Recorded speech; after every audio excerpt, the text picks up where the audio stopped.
গাজীপুরের শ্রীপুর পৌর শহরের আঞ্চলিক সড়ক সংলগ্ন অবৈধ দখলে থাকা সরকারি ভূমি উদ্ধার করেছে উপজেলা প্রশাসন। বৃহস্পতিবার দুপুরে এ উচ্ছেদ অভিযান পরিচালনা করেন সহকারী কমিশনার ভূমি সাইদুল ইসলাম। অভিযান শেষে সহকারী কমিশনার সাইদুল ইসলাম জানান, ঈদের ছুটি চলাকালে কয়েকজন সরকারি জমি দখল করেন। এমন তথ্যের ভিত্তিতে উচ্ছেদ অভিযান পরিচালনা করা হয়। অবৈধ দখলে থাকা 4-5টি স্থাপনা উচ্ছেদ করা হয়েছে। আমরা এখন দাঁড়িয়ে আছি, সেই জায়গাটি মূলত সরকারের 1 নং খাস কোটালের জায়গা এবং এটা আরএস দাগো 14-17 এবং এখানে 12% জায়গা আছে যেটা সরকারের একদম পিওরলি খাস।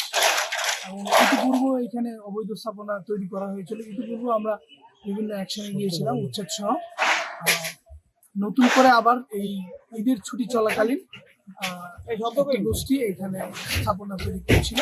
সেই সংবাদের ভিত্তিতে আমরা আজকে এসেছি এবং এখানে দুটো টিন শেড পেয়েছি। টিন শেড সহ কিছু ওয়ালের মতো স্থাপনা পেয়েছি। আমরা সেগুলো উচ্ছেদ এখনো চলমান। আমরা এখানে উচ্ছেদ সম্পূর্ণ করে এখানে 12 জায়গা হিসাবে আমি বাজার মূল্য হিসাব করি সেক্ষেত্রে 3 কোটি বা 3 কোটি প্লাস মাইনাস হতে পারে। এই বহুতল ভবনেও আমরা যতদূর জেনেছি যে এখানে কিছু অংশ আমাদের এই 12% খাসের অন্তর্ভুক্ত। আমরা এই ভবন মালিককে আজকেই একটা নোটিশ পাঠাবো এবং উনি যদি 7 দিনের মধ্যে এই স্থাপনা আমাদের যতটুকু অংশ ততটুকু থেকে স্থাপনা অপসারণ না করেন আমরা নিজেরাই পরবর্তীতে অভিযানে দখল করা টিনের ঘর ভেঙে ফেলা হয়। খাস জমি উদ্ধারের অভিযানের মাঝে কথা কাটাকাটির জের ধরে 2 গ্রুপের মধ্যে হাতাহাতি শুরু হয়।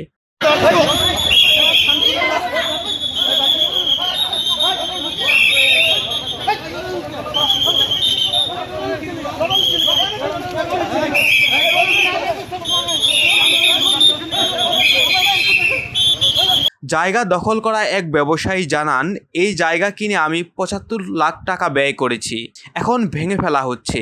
আমার এই ক্ষতিপূরণ কে দেবে?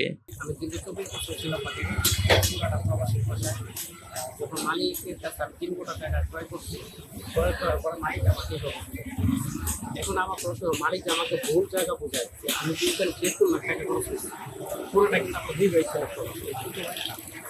এখন আমার এই ক্ষতিপূরণটা কি? সরকারি ভূমি দখল করলেন, আমি বুঝতে পারতেছি।